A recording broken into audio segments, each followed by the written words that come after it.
మనతో ఇప్పుడు జనసేన పార్టీ గుంటూరు జిల్లా అధ్యక్షులు గాది వెంకటేశ్వరరావు గారు ఉన్నారు. సార్ నమస్తే అండి. నమస్తే సార్, ఎన్నడూ లేని విధంగా తిరుమలలో జరిగిన సంఘటన ఎలా చూడాలంటారు దీన్ని అసలుకి?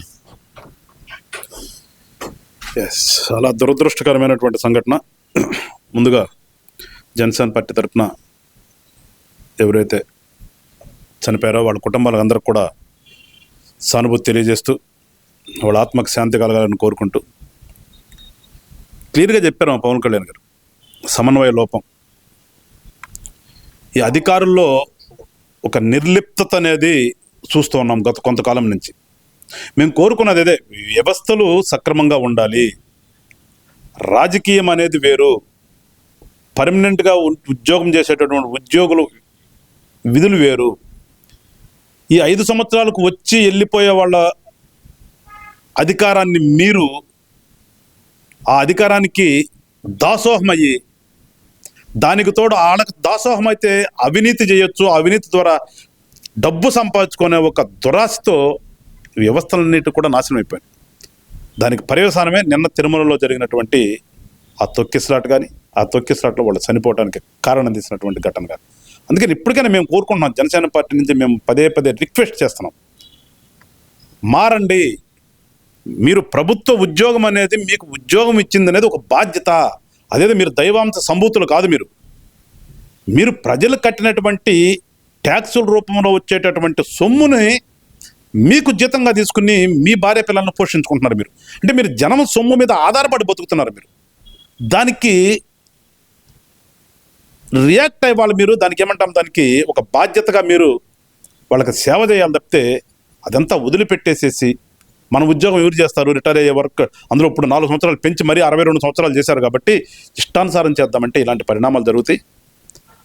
కానీ జనసేన పార్టీ చూస్తూ ఊరుకోదు. ప్రభుత్వంలో ఉండి ఒక ప్రతిపక్ష నాయకుడు మాట్లాడే విధంగా వాళ్ళ పవన్ కళ్యాణ్ గారు మాట్లాడే స్థాయికి తీసుకొచ్చారంటే మళ్ళా చెప్తున్నాము, ప్రభుత్వ ఉద్యోగులారా మీరు మారండి. లేకపోతే ఈ 4.5 సంవత్సరాల్లో మీ మీద చాలా సీరియస్ యాక్షన్ తీసుకుంటాం, చాలా సీరియస్గా తీసుకుంటాం. అంటే ఇక్కడ ప్రధానంగా చూస్తే కనుక కూటమి ప్రభుత్వం ఏర్పడి 7 నెలలు అవుతున్నా సరే ఇంకా అధికారుల్లో పాత ప్రభుత్వ వాసనలు ఇంకా ఎందుకు పోలేదంటారు? అసలుకి వాళ్ళకి అట్లా వేళ్ళురుకుపోయింది వాళ్ళ ధైర్యం. ఏముంది, ఆయన చెప్పాడు కదా, గతంలో ముఖ్యమంత్రిగా చేసి ఓడిపోయిన కళ్ళు మూసుకుంటే 5 సంవత్సరాలు అయిపోద్దని. అదే భావన వీళ్ళందరిలో కూడా ఉన్నట్టుంది. వాళ్ళకి ఏముంది, రోజులు ఏముంది పరిగెత్తుతుంటాయి. వాళ్ళు ఏదో అంటుంటారు, మనం అట్లా చేసుకుంటూ మన పని మనం చేసుకుంటూ పోవచ్చు అనే ఒక ఆలోచన విధానం అనేది ఈ ప్రభుత్వ ఉద్యోగుల్లో కనిపిస్తుంది. చాలామంది అంటారు అందరూ ఎందుకుంటారండి, నేను అంటున్నాను అందరూ అట్లాగున్నారు. దాదాపు 1 or 2% తప్పితే కింద స్థాయి నుంచి పై స్థాయికి ఉన్నటువంటి ఉద్యోగులు అందరి పరిస్థితి కూడా మమ్మల్ని ఏం చేస్తారు, మా జీతం మాకు వస్తుంది, పైన వీలైనంత వరకు అవినీతికి పాల్పడతాం, ఎందుకంటే దానికి రాజకీయ నాయకులు కూడా అలాంటి వాళ్ళు ఉన్నారు కాబట్టి మమ్మల్ని ఏమంటారనే భావనలో ఉన్నారు. కానీ కూటమిలో జనసేన పార్టీ అనేది ఒక భాగస్వామ్యంగా ఉంది, గుర్తుపెట్టుకోండి. మీ పద్ధతులు మార్చుకుని మీరు ప్రజల కోసం సేవ చేస్తే ఓకే, లేని పక్షంలో ఖచ్చితంగా మీకు కూడా రూల్స్ ఉన్నాయి, ప్రభుత్వ ఉద్యోగులకు కూడా కొన్ని రూల్స్ ఉన్నాయి. అవన్నీ కూడా పక్కన పెట్టి వాళ్ళు ఇష్టానుసారంగా ప్రవర్తిస్తున్నారు. ఇష్టానుసారంగా ప్రవర్తించొద్దు. మీ మీద ఉన్నటువంటి బాధ్యతను మీరు సక్రమంగా నిర్వర్తించడం జనసేన పార్టీ మేము కోరుతున్నాం. వాళ్ళ వాసనలో పోవాలి అని చెప్పి పదే పవన్ కళ్యాణ్ గారు చెప్తున్నారు. గతంలో ఉన్నటువంటి వారసత్వాన్ని వదులుకోండి, మీరు ప్రజల కోసం పనిచేయండి, మిమ్మల్ని ఎవరైనా ఇబ్బంది పెడితే మా దృష్టికి తీసుకురండి అనే మాట కూడా మాట్లాడిన తర్వాత కూడా వీళ్ళు ఇంకా వీళ్ళల్లో ఆ చలనం రాకుండా ఆ స్తబ్దుగా ఉన్నారంటే ఖచ్చితంగా మారుస్తాం. నిన్న జరిగిన సంఘటన నుంచి ఖచ్చితంగా అన్ని డిపార్ట్మెంట్ల వాళ్ళకి ఒక హెచ్చరిక చేశారు.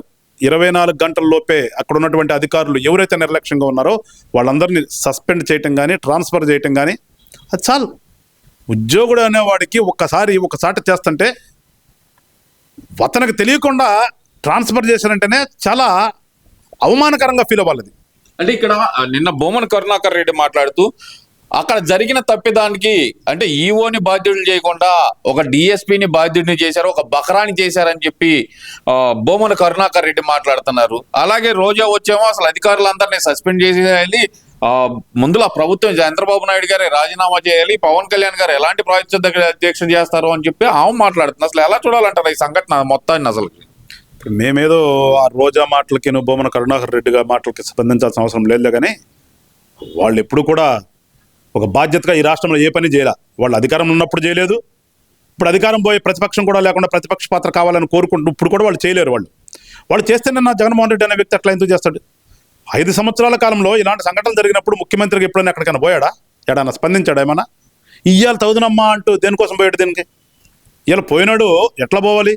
అక్కడ జరిగిన సంఘటన ఏంటి? ఆ సంఘటనకి మీరు ఎట్లా వెళ్ళాలి? నువ్వు జనాన్ని వేసుకుని నీ మంది మార్పాలను వేసుకుని కేకలు అరుపులు రోడ్లంటే ధర్నాలు చేసుకుంటూ పోతారా?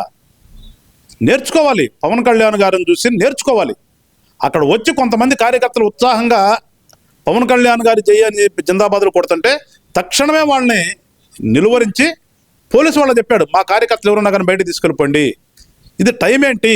ఎక్కడున్నాము మనము, ఏ టైంకి వచ్చాము, ఏం చేస్తున్నాము, మీరు మాట్లాడుతున్నది ఏంటంటే మాట్లాడగలిగాడు. అది నాయకుడు లక్షణం. అది అరే నువ్వు జనాన్ని పోగేసుకుని బయట నుంచి నీకు ఉంది కదా ఒక ఆచారం, బస్సుల్లో జనాన్ని తెచ్చుకుని అక్కడ పెట్టుకుని వాళ్ళతో అరిపించుకుంటూ కేకలేపించుకుంటూ జిందాబాలు కొడుచుకుంటూ, అరే సావు మనిషి దగ్గరికి వెళ్ళి మనం పరామర్శించడానికి వెళ్ళినప్పుడు ఎట్లా ఉండాలి?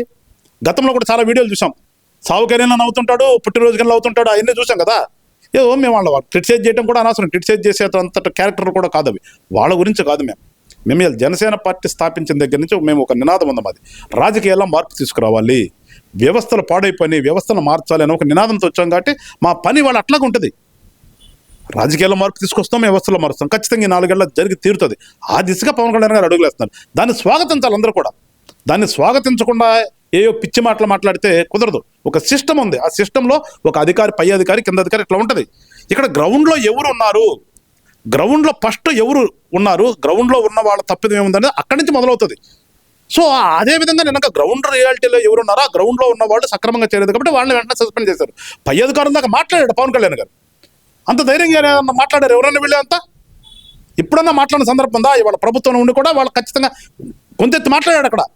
దీంట్లో ప్రభుత్వం తప్పుంది, క్షమాపణ కోరుకుంటున్నాను, ఖచ్చితంగా దీన్ని అంతా కూడా రెక్టిఫై చేస్తానని చెప్పాడు. ఈఓని తప్పు పట్టాడు, జేఈఓని తప్పు పట్టాడు, అక్కడ ఉన్నటువంటి ఎస్పీని అందరం తప్పు పట్టాడు. అది ఒక నాయకుడికి ఉండే లక్షణం. అంతేగాని ప్రభుత్వం ఉన్నాం కాబట్టి వాళ్ళందరినీ వెనకేసి రావాలి, గతంలో మీరు చేసినట్టుగా చెయ్యం మేము, గతంలో మీరు చేసినట్టుగా మేము చెయ్యం మేము ఇవాళ. అందుకని మీ సలహాలు సంప్రదింపులు మాకు అవసరం లేదు. జనసేన పార్టీ అనేది ఈ రాష్ట్రంలో ఒక ఆలోచన విధానంతో వచ్చాము. ఆ ఆలోచన విధానాన్ని ఖచ్చితంగా తీసుకెళ్తాము. మార్పు అనేది మేము కోరుకున్నటువంటి మార్పు 100% తీసుకొస్తాం. మరొకసారి చెప్తున్నాను, తిరుమలలో జరిగినటువంటి సంఘటన దురదృష్టకర సంఘటన. అంటే ఇక్కడ ప్రజలు కూడా నేను కోరేది ఏంటంటే ప్రజలు కూడా కొంచెం మీరు అర్థం చేసుకోండి.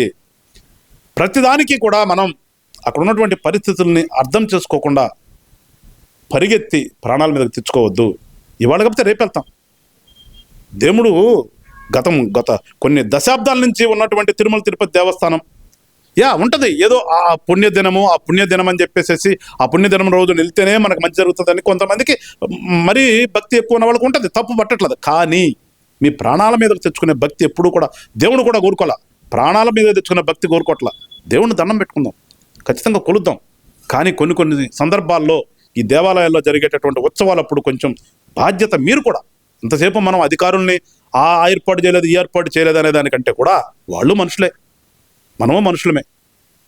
వాళ్ళకి వాళ్ళ శక్తి కొలదే కొంత చేస్తారు దాన్ని. కానీ ఉన్న పరిస్థితిని అర్థం చేసుకుని మనం యొక్క ప్రవర్తన కూడా ఉండాలి. కానీ బ్రోమంటూ నెట్టుకుని వెళ్ళిపోయి ఇవాళ 4-6 చనిపోవడానికి, కొంతమంది ఇబ్బందులు పడే హాస్పిటల్ ఉండడానికి కారణం ఒక రకంగా అధికారులు తప్పు ఎంత ఉందో ప్రజలుగా మన తప్పు కూడా ఉందని మనం కూడా గ్రహిస్తే ఇలాంటి సంఘటనలు జరగకుండా ఉంటాయి అనేది నా పర్సనల్ ఒపీనియన్. అంటే ఇది చూస్తే కనుక ఇది ప్రమాదం అనుకోవాలా లేదంటే ప్రీ ప్లాన్ అనుకోవాలంటారా? ఎందుకంటే ఎక్కడ న్యూస్ రాకమునిపే వైసీపీ సోషల్ మీడియా హ్యాండిల్స్ లో, అలాగే లోకల్ న్యూస్ ఛానల్స్ లో రాకముందే నేషనల్ న్యూస్ ఛానల్స్ లో విజువల్స్ రావటం, ఏదైతే కనుక వైసీపీ అధికారిక సోషల్ మీడియా వైసీపీ హ్యాండిల్స్ ఎవరైతే ఉన్నారో వైసీపీ కార్యకర్తల హ్యాండిల్స్ లో వచ్చిన వీడియోసే నేషనల్ మీడియా ఛానల్స్ లో రావటం ఎలా చూడాలంటే ఇదంతా ప్రీ ప్లాన్ అనుకోవాలంటారా, నిజంగానే ప్రమాదవశాత్తు జరిగింది అనుకోవాలంటారా?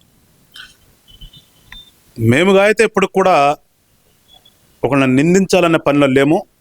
కానీ మీరు అన్నట్టుగా అలాంటి కుట్ర కనుక ఉంటే ఆ కుట్రదారుల్ని చాలా కఠినంగా శిక్షలు ఉంటాయి. వాళ్ళకి చాలా కఠినంగా శిక్షించమే కూడా వాళ్ళందరినీ కూడా ప్రజల ముందు నిలబెట్టే చర్య కూడా చేస్తాం. ఎందుకంటే ఎప్పుడు కూడా మనం రాజకీయాల కోసం ప్రజల ప్రాణాలతో చెలగాటమాడకూడదు. అది విధానం కూడా కాదు, ఏ రాజకీయ నాయకుడు చేసే పని కూడా కాదు. కాకపోతే ఏంటంటే ఈ వైఎస్ఆర్ పార్టీలో ఉన్న వాళ్ళు ఎప్పుడు కూడా నేను అంటుంటాను వాళ్ళు రాజకీయ నాయకులు కాదని.